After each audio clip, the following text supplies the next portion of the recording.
이 7장에 오기까지요. 이제 앞에 이제 블레셋과의 사건이 있습니다. 성경에는 이제 블레셋이 나오는데요. 블레셋은 가나안 땅의 남부, 그러니까 지중해 연안 그 해안 쪽에 있던 족속이에요. 그래서 가드, 가사, 아스돗, 아스글론, 에그론 이 5성읍이 동맹을 맺은 민족이었습니다. 이들의 신은 다곤이고요. 다간이라고도 불러요. 이 우상의 상체는 인간이고요. 하체는 물고기였습니다. 당시 신화에 보면요. 바알의 아버지라고 기록되어 있어요. 그래서 이 다곤은요. 다산을 상징하거나 또는 날씨를 주관하는 관장하는 신으로 보고 있습니다. 이러한 블레셋이요. 이스라엘 사사시대 그리고 왕정시대 초기까지요. 전쟁을 끊임없이 이스라엘과 해요. 계속 쳐들어오고 막 그러는 거예요. 그러한 가운데 엘리가 제사장으로 있으면서 나이가 많이 들었을 때 거의 엘리의 그 연한이 다 끝나갈 때요. 이스라엘과 블레셋이 또 전쟁이 일어났어요. 그런데 이때 이스라엘이 패배합니다. 그리고 이스라엘 사람들이 진영으로 돌아와서요. 생각을 해요. 하나님께서 왜 우리에게 블레셋 사람들 앞에서 패하게 하셨을까? 라고 생각을 하면서 생각해낸 것이 실로에서 여호와의 언약궤를 가져오자. 그래서 언약궤를 우리 원수들의 손에서 우리를 구원하게 하자라고 합니다. 그렇게 여호와의 언약궤를 그 진영으로 갖고 와요. 그곳에는 엘리의 두 아들 홈니와 비느하스도 같이 와서 함께 있었습니다.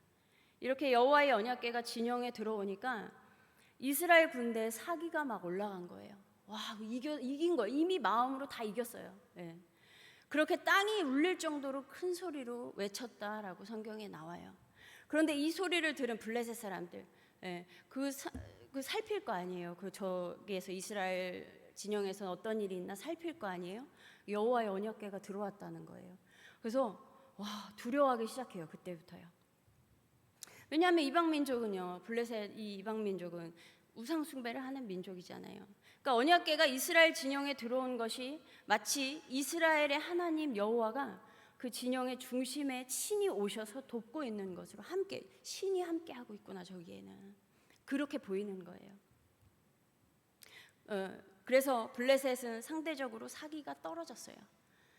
그 이제 마음이 이미 진 거예요. 여기는 마음이 이겼고요.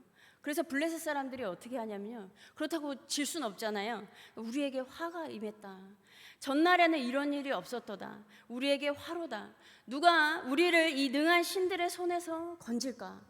그들은 광야에서 여러 가지 재앙으로 애굽인을 친 신들이다. 너희 블레셋 사람들아 강하게 되며 대장부가 되라. 너희가 히브리 사람의 종이 되기를 그들이 너희의 종이 되었던 것 같이 되지 말고 대장부같이 되어 싸우라 라는 거예요. 이렇게 다시 전열을 가다듬고요. 공세를 강화했어요. 그런 다음에 전투를 시작했는데 블레셋이 이겼어요. 이스라엘이 패배했습니다. 하나님의 언약궤가 있는데 이겨야 되지 않아요? 그런데 처참하게 패배했어요. 거기에다가 언약궤까지 빼앗겼습니다. 블레셋이 언약궤를 가져가요. 그리고 엘리의 두 아들 홈니와 비느하스도 죽임을 당했습니다. 여러분, 언약궤는요 여호와의 임재의 상징은 맞아요. 하나님이 이 언약궤 위에 임재하셨습니다. 그러나 이 언약궤 자체가 하나님은 아닌 거예요. 하나님의 도움을 바란다면요, 하나님은요 이 언약궤에만 계신 분이 아니에요. 온 땅에 충만하신 하나님께 구하면 되는 것입니다. 하나님과 관련된 어떤 물건이 하나님은 아닌 거예요. 오래전에 제가 청년부 활동을 할 때요, 어떤 청년이 자기는 시험 보러 갈 때 예수님 사진을 들고 들어간다는 거예요. 이렇게 하는 건 부족하고 다를 게 없는 거예요. 이스라엘이 언약궤를 진영에 옮겨놓고 전쟁에서 이길 것이라고 확신한 건 역시 언약궤를 이렇게 잘못 사용한 것입니다. 하나님을 모르는 블레셋은요 언약궤가 진영에 들어온 것을 보고요 이스라엘의 하나님이 오셨다라고 생각할 수 있어요. 블레셋 사람들은 그럴 수 있어요. 하나님이 어떤 분인지 모르니까요. 그러나 이스라엘 백성은요 그러면 안 되는 거예요. 우리 역시 예수님 그림이든 하나님과 관련된 어떤 물건을 하나님으로 착각하면 안 되는 것입니다. 그것에 뭔가 효험이 있다고 생각하면 안 돼요. 물론 물건을 막 함부로 다뤄도 괜찮다 이 얘기는 아니에요. 다만 하나님을 형상화하고 그 형상에 뭐 어떤 무언가가 깃들어져 있다라고 생각하면 안 된다는 것입니다. 이렇게 블레셋과의 전투에서 이스라엘은 패배했죠. 언약궤가 빼앗기고 엘리의 두 아들은 죽었습니다. 이때요, 엘리는 뭐 하고 있었냐면요, 마음속으로 하나님의 궤를 걱정하고 있었어요. 근데 두 아들이 죽었다, 언약궤가 빼앗겼다, 이 소식을 듣자마자 엘리도 죽습니다. 이때 엘리의 며느리 비느하스의 아내가 임신 중이었어요. 하나님의 궤가 빼앗기고 시아버지 돌아가시고 남편이 죽었다 소식 듣자 갑자기 진통이 와서 애를 낳는데 아들을 낳았어요. 아들 이름을 이가봇이라고 지었습니다. 이 이름의 의미가요, 이스라엘에서 영광이 떠났다라는 의미를 갖고 있어요. 영광이 떠났다는 거예요. 이렇게 이스라엘은 모든 것이 다 끝난 것 같은, 하나님의 영광이 떠난 것 같은 상황에 처했습니다. 모든 것이 무너져 버렸어요. 그런데 이때 언약궤를 빼앗아간 블레셋에서는 무슨 일이 일어나고 있었냐면요, 하나님의 궤를 이 블레셋의 성읍 중 하나인 아스돗에 가져갔어요. 그곳에 다곤 신전이 있었습니다. 그 우상 옆에 언약궤를 두었어요. 그 다음날 가보니까 다곤이 엎드러져 있는 거예요. 주 앞에 엎어져서, 주님의 궤 앞에 엎어져서 얼굴이 땅에 닿아 있는 거예요. 그래서 사람들이 다시 세워놨죠. 다곤을 세워놨어요. 근데 그 다음날 또 가니까 이번엔요, 목 잘리고 팔 잘리고 다 잘려서 몸통만 막 다 온 게 나뒹굴고 있는 거예요. 이에 더해서 주님께서 아스돗 사람들을 엄하게 치셨습니다. 독한 종기, 이 악성 종양을 내리셨어요. 그래서 이 아스돗 지역을 망하게 하셨습니다. 그래서 아스돗 사람들이 안 되겠다, 이걸 옮겨야겠다. 그래서 다른 블레셋 성읍 중 하나인 가드로 옮겼습니다. 그런데 이번에도 하나님께서 가드 성읍을 동일하게 독한 종기 재앙으로 치셨어요. 그래서 또 옮겨야겠다. 그래서 이번에 에그론으로 옮겨요. 그 결과는 마찬가지였습니다. 독한 종기로 치셨어요. 이렇게 7달이 지났어요. 7개월이 지나고요, 블레셋 사람들이요, 이거 안 되겠다, 제사장들을 부르고 점쟁이들을 불렀어요. 우리가 이스라엘 이 신의 궤를 어떻게 하면 좋겠습니까? 우리가 그것을 어떤 방법으로 제자리에 돌려보내야 하는지 알려주세요 라는 거예요. 그래서 대답하기를, 이스라엘 신의 궤를 돌려보낼 때 그냥 보내면 안 됩니다. 반드시 그 신에게 속건 제물을 바쳐야 돼요. 그러면 병도 나을 것이고 그 신이 왜 여러분에게서 형벌을 거두지 않았는지도 알게 될 것입니다. 속건제를 드릴 때는요, 여호와와 관련된 물건에 문제를 일으켰을 때 그때 속건제를 드리거든요. 그래서 이 제사장, 이 블레셋의 제사장들과 점쟁이들이 그 속건제물을 드리라는 거예요. 그러면 무슨 속건제물을 바치면 됩니까? 라고 하니까 그 블레셋 통치자가 5 통치자 연합한 동맹한 나라라고 했잖아요. 그 수대로 금으로 만든 악성 종양 모양 5개 하고 금으로 만든 쥐의 모양 5개를 바치라고 해요. 그러면 혹시 그 여호와께서 여러분의 땅을 내리치시던 손을 거두실지도 모릅니다. 그러면서 뭐라고 하냐면요, 왜 여러분은 이집트 백성과 이집트의 왕 바로처럼 고집을 부리려고 합니까? 이집트 사람이 이스라엘 사람을 가게 한 것은 주님께서 그들에게 온갖 재앙을 내리신 뒤가 아니었습니까? 이 말을 한 거는요, 바로처럼 이 언약궤를 보내고 싶지 않은 거예요. 보내고 싶지 않고 계속 자기네 성읍 돌면서 안 보내고 계속 있는 거예요. 언약궤를 자기들이 계속 갖고 싶은 거예요. 그러므로 이제 새 수레를 하나 만들고 아직 멍에를 메어본 일이 없는 어미소, 이 암소 2마리를 끌어다가 수레를 메우고 그 송아지들은, 같이 왔던 송아지들은 떼어서 집으로 돌려보내라는 거죠.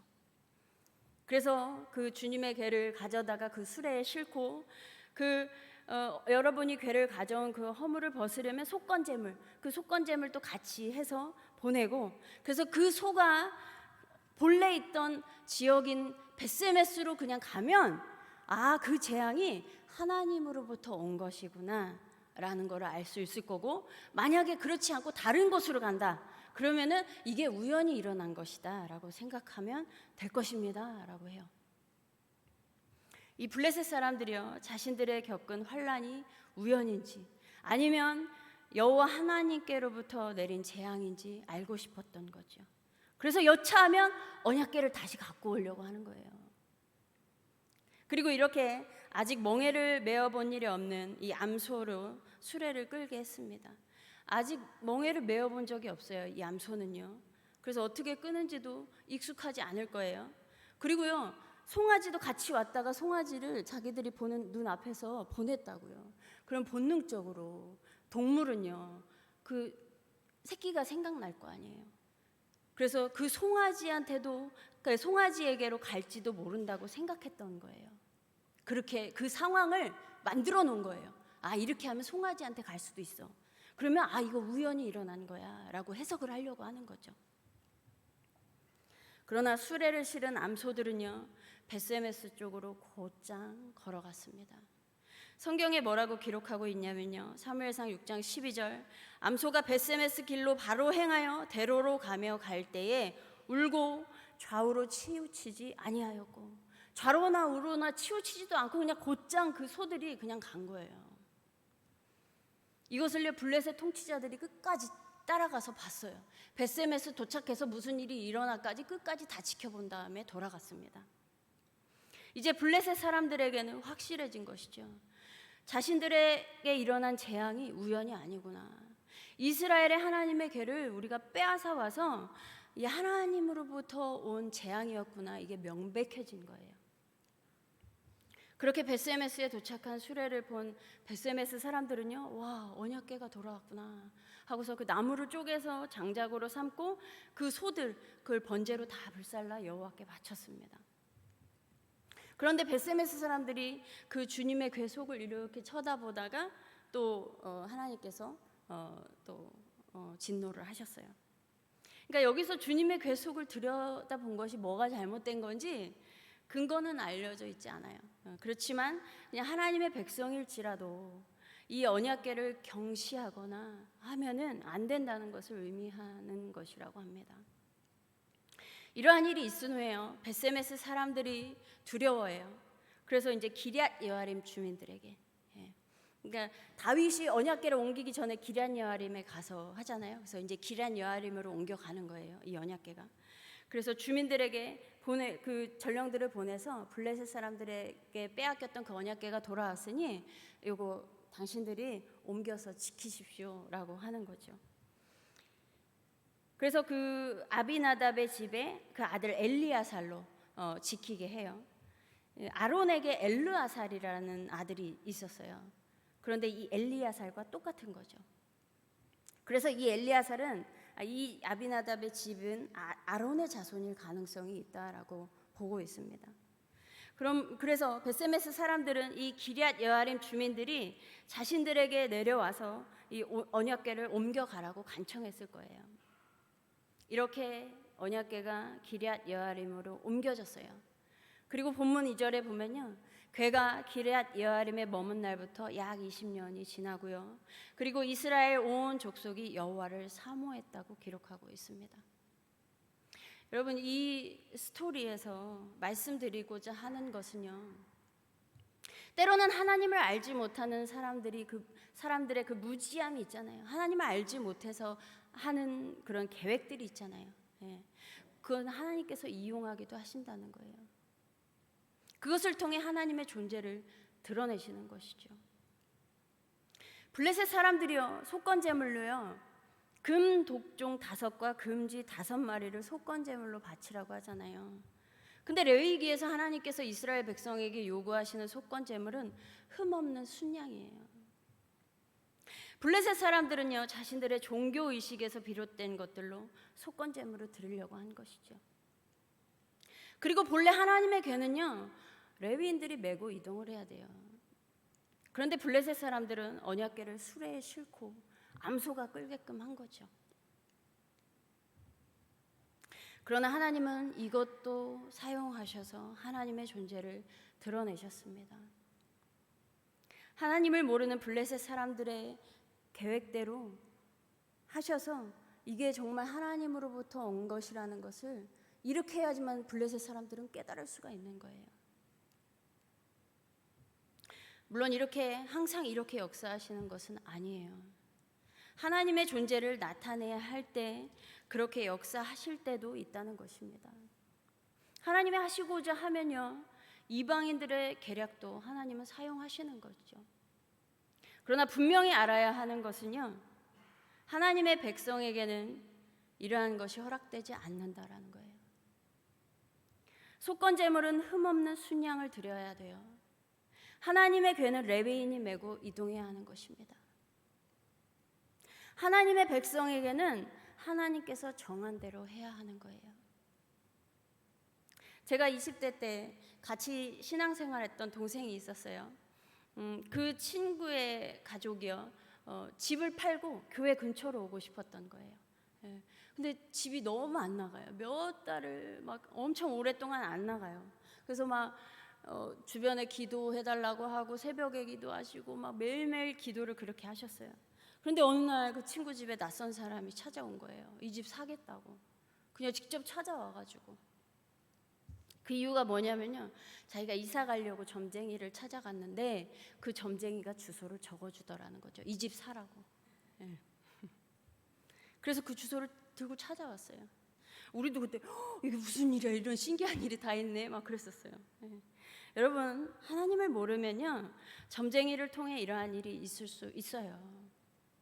그리고 전능하신 하나님은요, 하나님의 백성을 위해서 또 자신의 존재를 드러내시기 위해서 하시고자 하면 모든 것을 하실 수 있는 분입니다. 그러나 하나님을 믿는 하나님의 백성은요, 절대 점쟁이를 찾아가서 점을 보면 안 돼요. 이건 우리에게 허락되지 않았어요. 우리가 필요한 것이 있고 구할 것이 있으면 하나님께 기도하시면 됩니다. 다른 곳을 찾지 마세요. 그리고 또한 한 가지 더 볼 것은요, 하나님은 우리가 할 수 없거나 우리가 하지 않으면 하나님 스스로 하신다는 것입니다. 이스라엘 백성이 언약궤를 빼앗겼어요. 아무것도 할 수 없어요. 그 상황에서 뭘 할 수 있겠어요? 그런데 하나님께서 친히 다곤을 무너뜨리시고 그들을 치신 거예요. 산산조각을 내셨습니다. 엘리 제사장의 며느리가 시아버지가 돌아가시고 남편이 죽고 언약궤가 빼앗겨서 이스라엘의 영광이 떠났다라고 했어요. 아니요, 하나님은 하나님의 영광을 이스라엘에게서 거두지 않으셨습니다. 이스라엘이 패배하고 절망 속에서 아무것도 하지 못할 때 하나님은 하나님 스스로 하나님의 그 임재하시는 그 언약궤를요, 이스라엘 땅에 돌려놓으셨습니다. 하나님은 자신의 백성을 버리지 않으셨어요. 그렇게 하나님의 궤가 이스라엘 땅인 기럇 여아림에 들어간 날부터 20년을 보내게 돼요.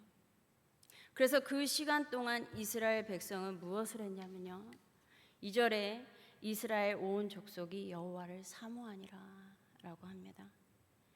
이 시간 동안 하나님을 어떻게 사모했냐면요, 그것이 3절부터 나오죠. 이제 사무엘이 전면에 등장하기 시작해요. 엘리 제사장이 죽고. 그러면서 언급한 것이 우상을 버리라는 것이었습니다. 너희가 전심으로 여호와께 돌아오려거든 이방 신들과 아스다롯을 너희 중에서 제거하고 너희 마음을 여호와께로 향하여 그만을 섬기라. 그리하면 너희를 블레셋 사람의 손에서 건져내시리라. 이에 이스라엘 자손이 바알들과 아스다롯을 제거하고 여호와만 섬기니라. 이렇게 우상을 제거하고 하나님만 사모했던 것입니다. 그래서 그 뒤에 가면요, 또 블레셋이 쳐들어와요. 그런데 뭐라고 돼 있냐면요, 7장 13절 14절에요.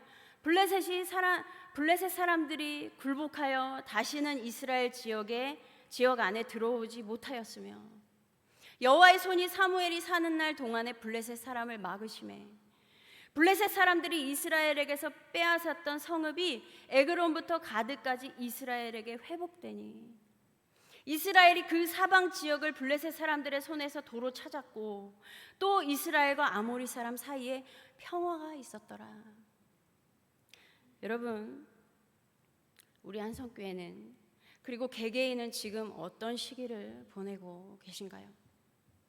혹 내게서 하나님의 영광이 떠났다, 그런 것 같다라는 상황이고 그러한 마음이 든다면 두려워하지 마시고 조금만 더 인내하시기 바랍니다.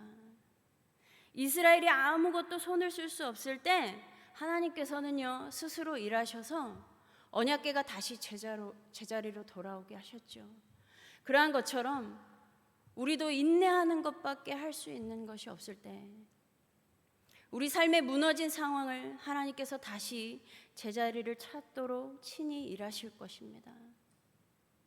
그래서 다시 평안을 되찾게 해주실 거예요. 이렇게 다시 평안이 회복하게 되면 마음을 다른 곳에 빼앗기지 아니하며 이 시기에 더욱 하나님만을 사모하시기 바랍니다. 그래서 하나님의 영광이 늘 우리를 사로잡고 하나님께서 지키시고 보호하시는 한성교회가 되기를 간절히 소망합니다. 다시 기도하겠습니다. 하나님, 정말 감사합니다. 하나님, 우리를 하나님의 자녀 삼아주시고 하나님의 백성으로 불러주셔서 우리를 그 하나님의 귀한 영광 가운데 거하게 하시니 감사합니다.